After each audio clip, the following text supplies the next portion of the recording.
Today, he has a number of items that each day the crew can actually take away, with people pointing to specific moments where they're talking about, like, are you okay mentally? Oh, you broke the drum set. This makes me want to ask, mentally, are you okay? Yeah, I mean, actually got a lot of rage out, so now I'm feeling really loose. As well as at 18 days in, he's talking about his health. It's honestly like the lack of fresh air. I feel sick. The doctor checked me out today. My throat's like kind of messed up. Slightly considered the possibility of pushing the button. Boo-hoo, I'm Josh. I'm making hundreds of thousands of dollars to lay in a room and do nothing. Okay, are you mocking me right now? But ultimately, spoiler alert, after 3 weeks, Josh leaves with $340,000 and a new fiancée because he actually popped the question once he was done. But despite the crazy amount of money, what seems to be a happy ending, you have this narrative popping up saying MrBeast and his team were endangering Josh's mental health, with him noting generally solitary confinement is a form of torture. However, I do have to say in this instance, I think it's a really stupid fucking argument. One, Josh, unlike every other instance of solitary confinement, got to choose when he left. Two, MrBeast's team and a doctor were actively checking on him. And three, even Josh himself has shut down this narrative, saying, And I can assure you that they had people watching over me 24/7, making sure that I was never in any danger, physically or mentally. They had everything taken care of. It was a great opportunity for me. Everyone needs to relax a little bit. like, why are people mad for Josh when Josh isn't mad? Which makes sense because Josh is an adult who made a choice at the beginning and every consecutive day and or moment to continue being there, resulting in him getting $340,000. Like, some people out there right now acting like Josh had to kill another man for his freedom. And if you're still like, oh, but he's still exploiting this person, no, it is an exchange of time for money. Josh essentially just had a day rate of $10,000. But also, I'm me, you're you. Am I wrong here? Do you feel differently? Do you feel the same? Why not? Let me know. And then another day, another viral clip that somehow turns into this big culture war. Let's talk about the plane. And specifically, I'm not talking about the plane that I was on going to New York that hit turbulence, resulting in my son, I'm so sorry to everyone on the plane, my son shouting, oh my God, we're going to die. Rather, the flight where this happened.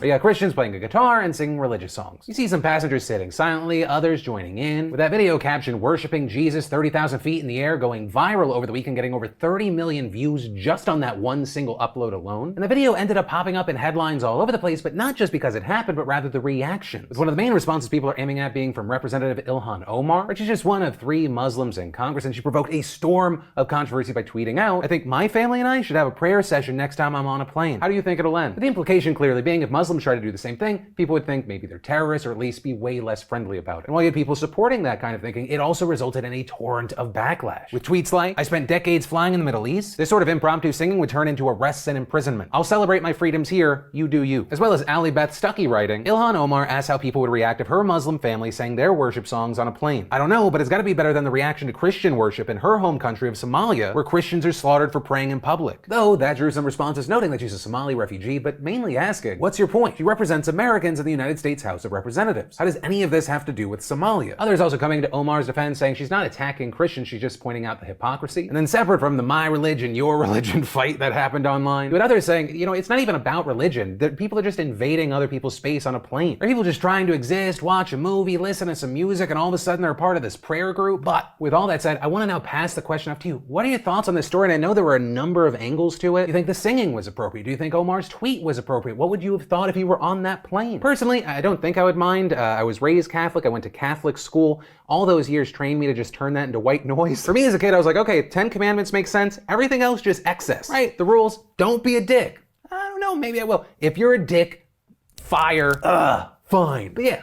Thoughts? And then, if you happen to be getting your business off the ground or creating a place to share your homemade goods, your new favorite hobby, your current obsession, or even just a personal blog to get all those thoughts out of your head, no matter what you're doing, Squarespace, our fantastic sponsor of today's show, is there to help. Y'all, I mean, it's so easy. There's nothing to install, patch, or upgrade ever. Squarespace's all-in platform has made creating a beautiful website so incredibly easy. It's extremely intuitive and easy to use. And with their mobile-optimized websites, which are incredibly important, your content automatically adjusts so your content looks great on any device. Plus, with Squarespace, you get access to all their marketing tools, their analytics and their award-winning customer care team via email or live chat 24/7. So if you want to check it out, see if it's right for you like it's been right for so many before you, start your free trial today over at squarespace.com/Phil. When you realize you love it, make sure you enter an offer code Phil to get 10% off your first purchase. And then in major media news, InfoWars and two other companies associated with Alex Jones filed for bankruptcy in Texas yesterday. And if you're someone that hates Alex Jones because of what he did to all those Sandy Hook families or the number of things you could list, don't celebrate too soon, and I'll explain. Right, so this move, it's not coming out of nowhere. It comes as InfoWars is currently facing multiple defamation lawsuits from Sandy Hook families, including 2 in Texas and Connecticut that he's already been found liable over. And for those in the class that have forgotten, these cases stem from his false claims that the 2012 school shooting, which left 20 children and 6 adults dead, was in his words, a giant hoax, a false flag operation carried out by crisis actors to create opposition to the Second Amendment. And in their suits, the victims' families say that they have faced years of emotional distress, harassment, and even death threats from fans of Jones who believed all of the falsehoods,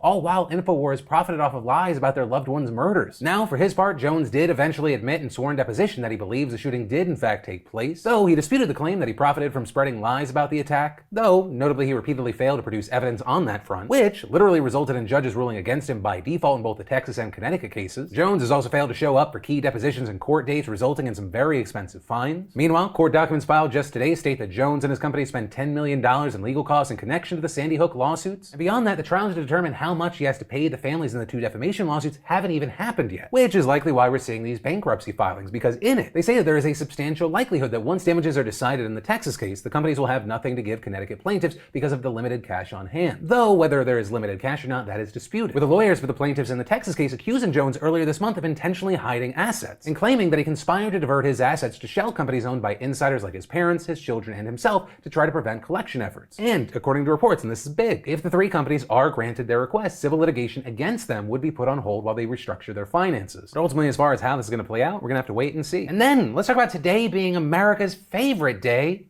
Tax Day. And if this is the first you've heard of today being Tax Day, you might already be fucked, and not in the fun way. And while Americans all over the country are scrambling to finish their filings, the Biden administration is celebrating by once again calling on Congress to give the IRS more money. Right, for months now, the agency has been sounding the alarm, warning that this tax season will be a notable mess and that Americans would see delayed refunds and poor service. This due to staff shortages, issues giving out pandemic aid, outdated systems, and a massive backlog of more than 20 million tax returns from past years. And y'all, get this, according to National Taxpayer Advocate Aaron Collins, a driving force behind the massive backlog of more than 20 million tax returns are due to the fact that the IRS has failed to adopt simple scanning technology. According to Collins, last year alone, the IRS received almost 17 million paper 1040 forms, over 4 million individual amended returns, and millions of paper business returns. And here's just the cherry on top. The agency's employees have to actually transcribe all of those paper returns manually. How? Scanning tech isn't new. I can take a photo with my phone and it recognizes all the text now. Like, are they even using calculators, or do they all have like an abacus? And this is an IRS specific problem. Over the past 2 decades, many tax agencies at the state level have already adopted these systems. But the IRS has largely been indecisive about introducing tech that could massively speed up their processes and free up employees for other essential work. But it appears that the issue also may be a funding issue. Right, according to a 2020 report from the Taxpayer Advocate Service, the IRS's budget was cut by nearly 20% from the 2010 fiscal year to the 2029 fiscal year when adjusting for inflation. And despite requests from top administration officials for more money, we saw Trump repeatedly put forth budgets that cut funding to the IRS. And while since taking office, the Biden administration has floated proposals of allocating $80 billion to the IRS over a decade, Republicans in Congress have repeatedly blocked attempts. So unless the midterms go completely different than how I'm expecting,